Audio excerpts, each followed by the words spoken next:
Welcome to BioGlobe. If you like this channel, please share and subscribe. Today we are going to discuss about electron microscope. Myself Muhammad Jasil, Assistant Professor, Department of Microbiology, Marcus Arts and Science College, Adavanad. An electron microscope is a microscope that uses a beam of accelerated electrons as a source of illumination. അപ്പോൾ ഒരു electron microscope എന്ന് പറഞ്ഞു കഴിഞ്ഞാൽ electronic source ആണ് നമ്മൾ ഇലൂമിനേഷന് വേണ്ടിയിട്ട് ഉപയോഗിക്കുന്നത്. It is A special type of microscope having high resolution of images. ഈ മൈക്രോസ്കോപ്പിൻ്റെ പ്രത്യേകത എന്ന് പറഞ്ഞു കഴിഞ്ഞാൽ ഇമേജുകൾക്ക് ഹൈ റെസൊല്യൂഷൻ ആയിരിക്കും എന്ന് മാത്രമല്ല it is able to magnify objects in nanometres which are formed by controlled use of electrons in vacuum. It's captured on a phosphorescent screen. അപ്പോൾ ഒബ്ജക്ട്സിനെ നമ്മൾ നാനോമീറ്ററിൽ മാഗ്നിഫൈ ചെയ്യുന്നു എന്ന് മാത്രമല്ല ഇലക്ട്രോൺസിൻ്റെ സഹായത്തോടു കൂടി ഒരു വാക്വത്തിലൂടെ ഇലക്ട്രോൺസിനെ കടത്തിവിട്ട് ഒരു ഫ്ലൂറസെൻ്റ് സ്ക്രീനിൽ പതിപ്പിച്ചിട്ടാണ് നമ്മൾ എന്ത് ചെയ്യുന്നത് ഇമേജ് കാണുന്നത്. ഏണസ്റ്റ് റസ്ക എന്ന് പറഞ്ഞുള്ള സയൻറ്റിസ്റ്റാണ് ആദ്യമായിട്ട് ഇലക്ട്രോൺ മൈക്രോസ്കോപ്പ് കണ്ടുപിടിച്ചത്. ഇതാണ് ഒരു ഇലക്ട്രോൺ മൈക്രോസ്കോപ്പിൻ്റെ ചിത്രമെന്ന് മനസ്സിലാക്കുക. What is the working principle of electron microscope? Electron microscope use signals arising from the electronic beam and obtain the sample information about structure, morphology and composition. അപ്പോൾ ഒരു electronic beam ഉണ്ടായിരിക്കും. ആ electronic ബീമിൽ നിന്ന് വരുന്ന ഇലക്ട്രോണിൻ്റെ സഹായത്തോടു കൂടി നമ്മൾ സാമ്പിളിൻ്റെ ഡീറ്റെയിൽ ആയിട്ടുള്ള സ്ട്രക്ചർ, മോർഫോളജി, കോമ്പോസിഷനൊക്കെ മനസ്സിലാക്കുന്നു. അപ്പോൾ ഫസ്റ്റ് എന്ന് പറഞ്ഞു കഴിഞ്ഞാൽ ഒരു ഇലക്ട്രോണിക് ഗൺ ഉണ്ടായിരിക്കും. ആ ഇലക്ട്രോൺ ഗണ്ണിൽ നിന്ന് എന്തായിരിക്കും ഒരുപാട് ഇലക്ട്രോൺസ് ജനറേറ്റ് ചെയ്യും എന്ന് മാത്രമല്ല 2 സെറ്റ് കണ്ടൻസർ ലെൻസ് ഉണ്ടായിരിക്കും. ഈ കണ്ടൻസർ ലെൻസ് ഇലക്ട്രോണിക് ബീമിനെ സ്പെസിമെനിലോട്ട് ഫോക്കസ് ചെയ്യുന്നു. എന്നിട്ട് എന്ത് ചെയ്യും, ഒരു തിന്നായിട്ടുള്ള ഒരു ലൈറ്റ് ബീം ജനറേറ്റ് ചെയ്യുന്നു. പിന്നെ ഇലക്ട്രോൺസ് എന്ത് ചെയ്യുന്നു, to move down the column and accelerating voltage is applied between tungsten filament and anode. ഇപ്പോൾ ടങ്സ്റ്റൺ ഫിലമെൻറ്റിൻ്റെയും ആനോഡിൻ്റെ ഇടയിൽ 100 kV മുതൽ 1000 kV മുതലുള്ള ഒരു വോൾട്ടേജ് എന്ത് ചെയ്യുന്നു, അപ്ലൈ ചെയ്യുന്നു. അപ്പോൾ എന്ത് ചെയ്യുന്നു, ഇലക്ട്രോൺസ് എന്ത് ചെയ്യുന്നു, വാക്വം കോളത്തിലോട്ട് കടന്നു പോകുന്നു. The specimen to be examined is made extremely thin. നമ്മൾ ഉണ്ടാക്കുന്ന സ്പെസിമെൻ എന്ന് പറഞ്ഞാൽ തിൻ സ്പെസിമെൻ ആയിരിക്കണം നമ്മൾ എടുക്കുന്നത്. അതായത് ഒപ്റ്റിക്കൽ മൈക്രോസ്കോപ്പിൽ ഉണ്ടാക്കുന്ന സ്പെസിമെനെക്കാട്ടും 200 ടൈംസ് തിന്നറായിരിക്കും നമ്മൾ ഉണ്ടാക്കുന്ന specimen. The ultra thin sections of 20 to 100 nanometer are cut, which are placed already in the specimen holder. അപ്പോൾ ultra thin sections 20 to 100 nanometre ഡയമീറ്ററുള്ള അൾട്രാ തിൻ സെക്ഷൻസ് ആണ് നമ്മൾ എടുക്കുന്നത്. The electronic beam passes through the specimen. അപ്പോൾ ഈ electron ഗണ്ണിൽ നിന്ന് electronic beam എന്ത് ചെയ്യുന്നു, സ്പെസിമെനിലൂടെ പാസ് ചെയ്യുന്നു. These electrons are scattered. അപ്പോൾ ഈ സാമ്പിൾ തട്ടിയിട്ട് എന്ത് ചെയ്യുന്നു, സ്കാറ്ററിങ് ഓഫ് ഇലക്ട്രോൺസ് ആക്കുക. ഇലക്ട്രോൺസിന് എന്ത് ചെയ്യുന്നു, സ്കാറ്ററിങ്ങിന് വിധേയമാക്കുന്നു. ഈ സ്കാറ്ററിങ് ഡിപ്പെൻഡ് ചെയ്യണത് thickness or refractive index of different parts of the specimen.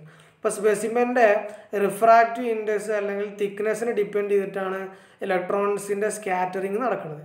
The denser regions in the specimen scatter more electrons. ഇപ്പോൾ ഡെൻസർ ആയിട്ടുള്ള റീജിയൻസ്, സ്പെസിമെൻ്റെ ഡെൻസർ ആയിട്ടുള്ള ഭാഗം ഒരുപാട് ഇലക്ട്രോൺസിനെ സ്കാറ്റർ ചെയ്യും. അപ്പോൾ ആ ഭാഗം ഡാർക്കറായിട്ടും അതുപോലെ തന്നെ ഇലക്ട്രോൺസിൻ്റെ പിന്നെ സ്ട്രൈക്കിങ് കുറഞ്ഞ, സ്കാറ്ററിങ് കുറഞ്ഞ ഏരിയ എന്തായിരിക്കും, ബ്രൈറ്ററായിട്ടും കാണപ്പെടുന്നു. The electronic beam come out of the specimen passes through objective lens. അങ്ങനെ ഈ സ്പെസിമെനിൽ വരുന്ന ഇലക്ട്രോണിക് ബീം ഒബ്ജക്റ്റീവ് ലെൻസിലൂടെ കടന്നു പോകും.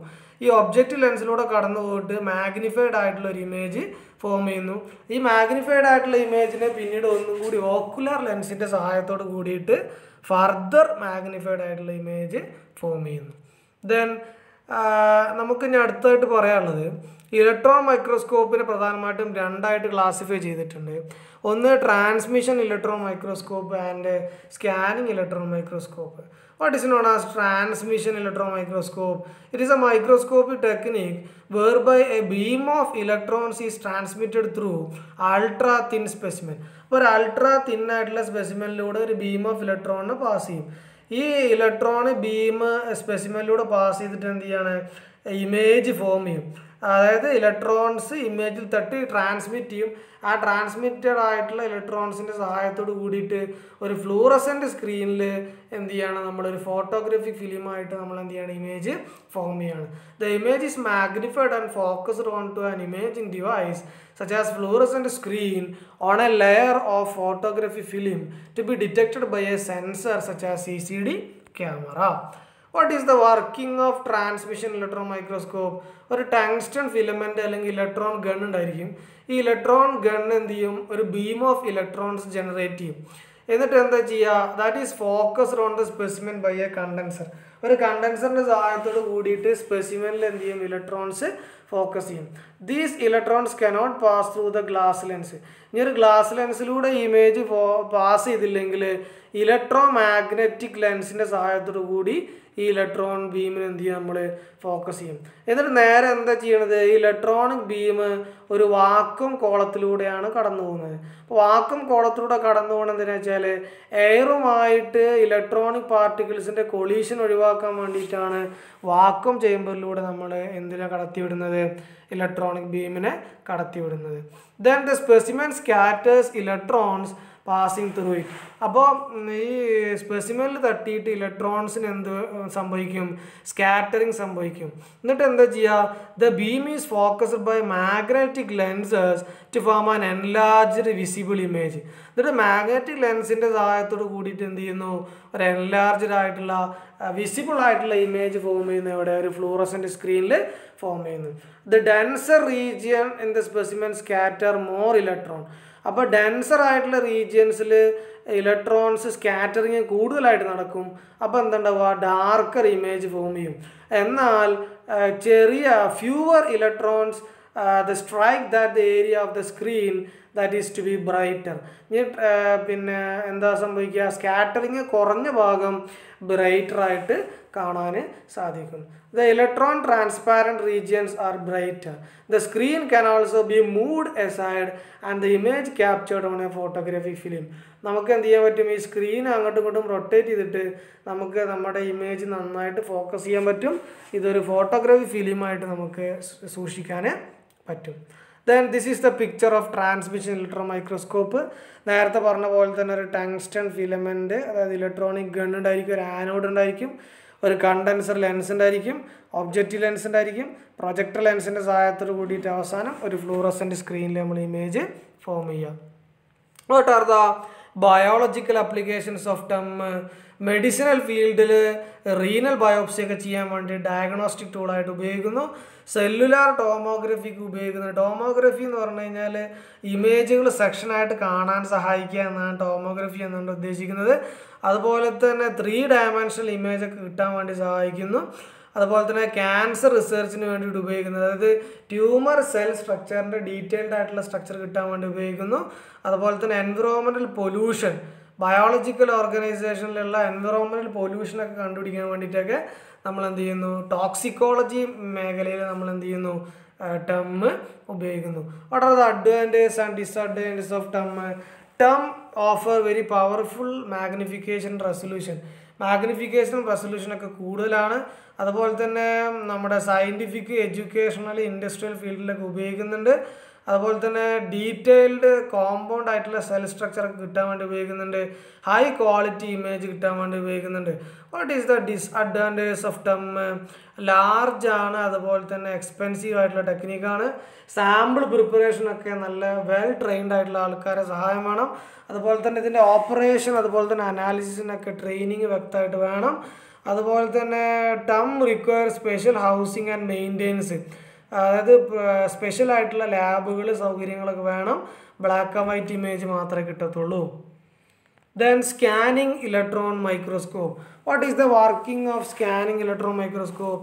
The electron gun produces an electronic beam when tungsten wire is heated by current. അപ്പോൾ ടങ്സ്റ്റൺ വയർ കറണ്ടിൻ്റെ സഹായത്തോടു കൂടി heat ചെയ്യുമ്പോൾ ഇലക്ട്രോണിക് ബീം ജനറേറ്റ് ചെയ്യുന്നു. This beam is accelerated with the help of anode. ആനോഡിൻ്റെ സഹായത്തോടു കൂടി ഈ ഇലക്ട്രോണിക് ബീമിനെ ആക്സിലറേറ്റ് ചെയ്യുന്നു.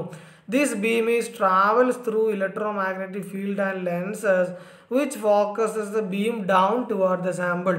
അപ്പോൾ ഈ ബീം എന്ത് ചെയ്യുന്നു, ഇലക്ട്രോ മാഗ്നറ്റിക് ലെൻസിൻ്റെ സഹായത്തോടു കൂടി നമ്മൾ എന്ത് ചെയ്യുന്നു, സാമ്പിളിൽ ഫോക്കസ് ചെയ്യുന്നു. എന്ന് മാത്രമല്ല ഡിഫ്ലക്ഷൻ കോയിലിൻ്റെ സഹായത്തോട് കൂടിയിട്ട് ഈ ബീമിനെ നമ്മൾ എന്ത് ചെയ്യുന്നു, ഒരു റെക്റ്റാങ്കുലർ ഷേപ്പിൽ നമ്മൾ എന്ത് ചെയ്യുന്നു, ഫോക്കസ് ചെയ്യുന്നു. A mechanism of deflection coil enable to guide the beam so that it scan the surface of the sample in a rectangular frame. Rectangular ഫ്രെയിമിൽ എന്ത് ചെയ്യുന്നു, നമ്മൾ ഈ സാമ്പിൾ നമ്മൾ എന്ത് ചെയ്യുന്നു, സ്കാൻ ചെയ്യുന്നു. അപ്പോൾ അങ്ങനെ നമ്മൾ ഈ ഡിഫ്ലക്ഷൻ കോയിലിൻ്റെ സഹായത്തോട് കൂടിയിട്ട് ഈ സാമ്പിളിനെ സ്കാൻ ചെയ്യുമ്പോൾ എന്തുണ്ടാവുക, ഒരു ബീം ഓഫ് ഇലക്ട്രോൺസ് ഉണ്ടായിരിക്കും. അതായത് സെക്കൻഡറി ഇലക്ട്രോൺസ്, അതുപോലെ തന്നെ ബാക്ക് സ്കാറ്റേഡ് ഇലക്ട്രോൺസ്, അതുപോലെ തന്നെ എക്സ്റേസ്. 3 റേസാണ് ഉണ്ടാവുക. 1 X ray, 2 back scattered electrons, 3 secondary electrons. അപ്പോൾ ഈ എമിറ്റഡ് ആയിട്ടുള്ള സെക്കൻഡറി ഇലക്ട്രോൺസിനെ സെക്കൻഡറി ഇലക്ട്രോൺ ഡിറ്റക്ടറിൻ്റെ സഹായത്തോട് കൂടിയിട്ട് എന്ത് ചെയ്യുന്നു, നമ്മൾ കളക്ട് ചെയ്തിട്ട് ഒരു ഫൈനൽ ഇമേജ് ഫോം ചെയ്യുന്നു. എന്ന് മാത്രമല്ല ഈ അഡീഷണൽ ആയിട്ടുള്ള ഡിറ്റക്ടേഴ്സിനെ നമ്മൾ എന്ത് ചെയ്യുന്നു, എക്സ്റേൻ്റെ സഹായത്തോട് കൂടിയിട്ട് കളക്ട് ചെയ്യുന്നു. അതുപോലെ തന്നെ ബാക്ക് സ്കാറ്റേഡ് സെക്കൻഡറി ഇലക്ട്രോൺസിനെ നമ്മൾ എന്ത് ചെയ്യുന്നു, മറ്റുള്ള ഇമേജുകൾ ഫോക്കസ് ചെയ്യാൻ വേണ്ടിയിട്ട് സഹായിക്കുന്നു. What are the biological applications of some virology ഇൻസ്റ്റിറ്റ്യൂട്ടിലൊക്കെ വൈറസിൻ്റെ ഡീറ്റെയിൽഡ് ആയിട്ടുള്ള സ്ട്രക്ചർ കാണാൻ വേണ്ടിയിട്ട് സ്കാനിങ് ഇലക്ട്രോൺ മൈക്രോസ്കോപ്പ് ഉപയോഗിക്കുന്നു. അതുപോലെ തന്നെ ഫ്രോസൺ മെറ്റീരിയൽസിൻ്റെ സർഫസിൽ നിന്ന് ക്രയോ ഇലക്ട്രോൺ മൈക്രോസ്കോപ്പി, അതായത് images can be made of the surface of frozen materials. അതുപോലെ തന്നെ 3D ടിഷ്യൂ ഇമേജ്, ടിഷ്യൂസിൻ്റെ ഒക്കെ 3D സ്ട്രക്ചർ കാണാൻ വേണ്ടിയിട്ട് ഉപയോഗിക്കുന്നു. അതുപോലെ തന്നെ ഫോറൻസിക് സയൻസിൽ ഉപയോഗിക്കുന്നുണ്ട്. അതായത് പിന്നെ ഡീറ്റെയിൽഡ് ആയിട്ടുള്ള 3D ഇമേജ് ഒക്കെ കിട്ടാൻ വേണ്ടിയിട്ട് ഉപയോഗിക്കുന്നു. Anatomical pictures of insect, worm, spore, ഇതിൻ്റെയൊക്കെ ഡീറ്റെയിൽഡ് ആയിട്ടുള്ള സ്ട്രക്ചർ കിട്ടാൻ വേണ്ടിയിട്ട് ഉപയോഗിക്കുന്നു. What are the advantages and disadvantages of some detailed 3D structure കിട്ടുന്നു. അതുപോലെ തന്നെ പെട്ടെന്ന് ഇൻസ്ട്രുമെൻറ്റ് ഫാസ്റ്റായിട്ട് വർക്ക് ചെയ്യും. അതുപോലെ തന്നെ ഡിജിറ്റൽ രൂപത്തിലുള്ള ഡയഗ്രമൊക്കെ നമുക്ക് കിട്ടാൻ വേണ്ടിയിട്ട് സഹായിക്കുന്നു. ഡിസഡ്വാൻറ്റേജ് പറഞ്ഞു കഴിഞ്ഞാൽ എക്സ്പെൻസീവ് ആണ്, ലാർജാണ്, സ്പെഷ്യൽ ട്രെയിനിങ് ഒക്കെ ആവശ്യമാണ്. അതുപോലെ തന്നെ ലിമിറ്റഡ് സോളിഡ് സാമ്പിൾ നമുക്ക് അത്ര കണ്ട് വിഷ്വലൈസ് ചെയ്യാൻ പറ്റില്ല. പിന്നെ റേഡിയേഷൻ ഉണ്ടാവാനുള്ള ചാൻസ്, റിസ്ക് കൂടുതലാണ്. This is the picture of scanning electron microscope. ഇപ്പോൾ കണ്ടൻസർ ലെൻസ് ഉണ്ട്, ഇലക്ട്രോൺ ഗണ്ണുണ്ട്, പ്രൈമറി ഇലക്ട്രോണും സെക്കൻഡറി ഇലക്ട്രോണും ഉണ്ടാകുന്നുണ്ട്. ആ സെക്കൻഡറി ഇലക്ട്രോണിൻ്റെ ഒരു ഡിറ്റക്ടറിൻ്റെ സഹായത്തോടു കൂടി ഒരു ഫോട്ടോ മൾട്ടിപ്ലയറിൻ്റെ സഹായത്തോട് കൂടിയിട്ട് എന്ത് ചെയ്യുന്നു, visualise by using cathode ray tube. Thank you for watching this video. If you like this video, please share and subscribe.